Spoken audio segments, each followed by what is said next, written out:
See What I See, exclusive on Spotify. Download Anchor untuk bikin podcastmu gratis.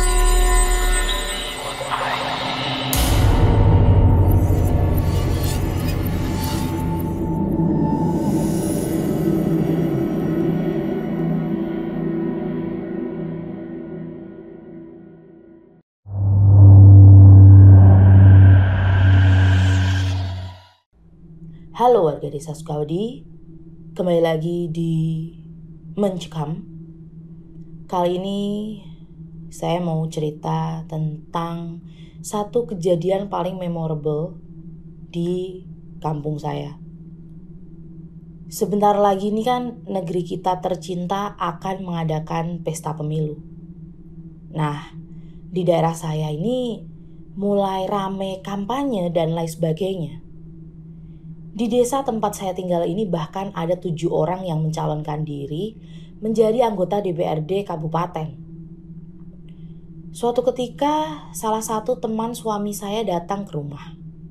Dia bilang sedang mengusung salah seorang caleg itu. Teman suami ini sebut saja namanya Pak Sugeng.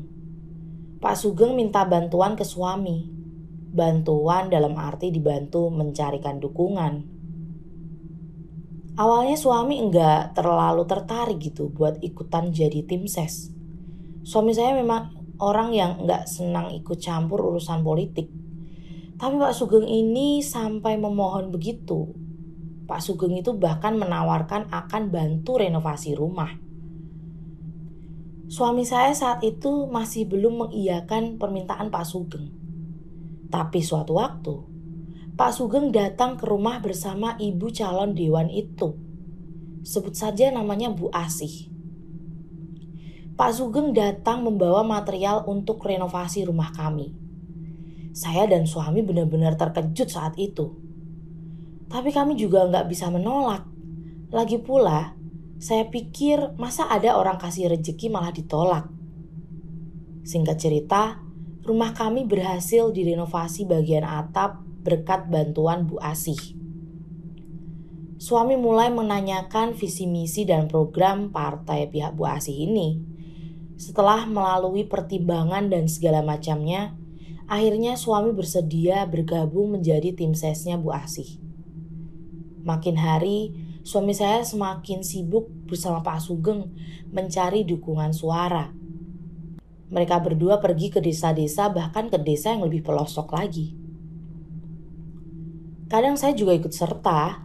Saya lihat tuh ya, euforia menjelang pemilu itu di tempat saya tinggal ini memang luar biasa sih. Saling sikut, saling menjelekkan. Bahkan yang paling parah itu, saling mengirimkan sesuatu yang biasa disebut teluh. Atau ya, santet. Ada salah seorang tetangga yang baku hantam hanya gara-gara berbeda pilihan. Padahal kalau dipikir apa gunanya sih? Pendukung yang di bawah dibela-belain sampai babak belur kasarannya. Tapi yang didukung di atas malah akur-akur aja. Ngopi bareng, ibaratnya gitulah. Awalnya memang semua baik-baik aja ya. Sampai suatu ketika, Bu Asih dan suaminya itu datang ke rumah. Ada Pak Sugeng juga datang. Dari awalnya membahas strategi politik, lama-kelamaan Bu Asih ini bercerita kalau dia merasa diteror dengan sesuatu yang tak kasat mata. Hampir setiap malam rumah Bu Asih ini atap rumahnya terdengar suara ledakan. Kadang juga suaranya seperti dilempari kerikil gitu. Lalu satu persatu keluarga Bu Asih ini jatuh sakit. Bu Asih awalnya nggak mau suuzon atau apa gitu. Sampai suatu ketika asisten rumah tangga Bu Asih menemukan sesuatu. Jadi dari cerita Bu Asih ini, suatu pagi asistennya sedang mencabuti rumput di halaman depan. Rumah Bu Asih ini halaman depannya kan banyak pot-pot bunga gitu. Nah, pas asistennya ini geser-geser pot bunga, di bawah pot itu ditemukan sesuatu ya seperti bungkusan gitu. bungkusan plastik hitam. Pas dibuka, asisten Bu Asih kaget luar biasa. Isi bungkusannya itu semacam boneka pocong kecil, jarum dan paku yang sudah berkarat, sama gumpalan rambut. Asistennya Bu Asih ngasih tahu itu ke Bu Asih kan, sama suaminya. Lalu bungkusan itu dibakar. Pas dibakar, muncul ledakan-ledakan yang meletup-letup gitu. Ternyata penemuan itu gak cuma itu aja. Hari-hari berikutnya, di rumah Bu Asih ditemukan bungkusan lain. Isinya macam-macam. Pernah ada yang isinya tanah, mungkin tanah kuburan kali ya. Kadang isinya kembang setaman yang sudah layu. Belum lagi teror-teror penampakan lainnya. Bu Asih kan masih punya anak kecil, sekitar umur 5 tahun.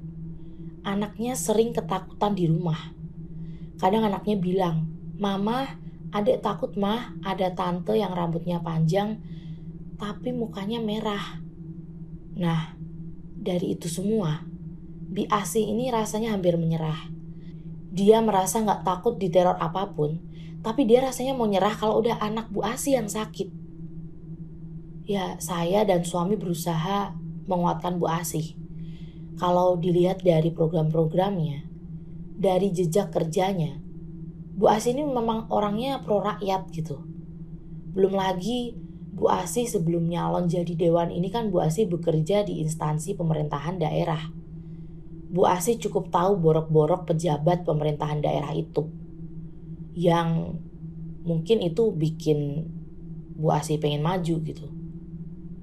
Mungkin karena hal itulah banyak yang gak suka sama Bu Asih dan mainnya cara kotor. Nah, rupanya teror itu bukan cuma Bu Asih aja. Pak Sugeng dan suami saya juga kena.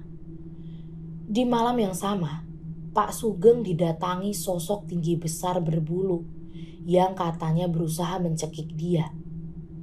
Posisinya Pak Sugeng waktu itu mau tidur, tapi dibilang mimpi kayak bukan mimpi.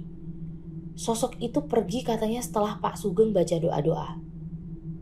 Ternyata di malam yang sama, saya dan suami di rumah tuh gak bisa tidur. Kami mencium aroma-aroma seperti sesuatu yang terbakar. Ya, kami sama-sama tahu pas keesokan harinya ketemu Pak Sugeng dan saling cerita. Saya sempat takut juga, sampai saya minta suami untuk berhenti jadi tim ses. Tapi suami saya bilang, dia merasa gak enak karena udah dibantu sama Bu Asih soal renovasi atap rumah. Sampai hari ini, suami bersama Pak Sugeng masih giat kampanye. Saya cuma bisa berdoa semoga segala sesuatunya itu berjalan lancar, terkabul semua hajat, dan yang paling penting kami semua selalu dalam lindungan Allah. Itu saja cerita kali ini. Maaf kalau sedikit tidak seram ya, tapi semoga walaupun singkat ada pelajaran yang bisa diambil dari cerita ini. Kamu punya pengalaman horor? Kirim ceritamu ke podcast.ceritahoror@gmail.com.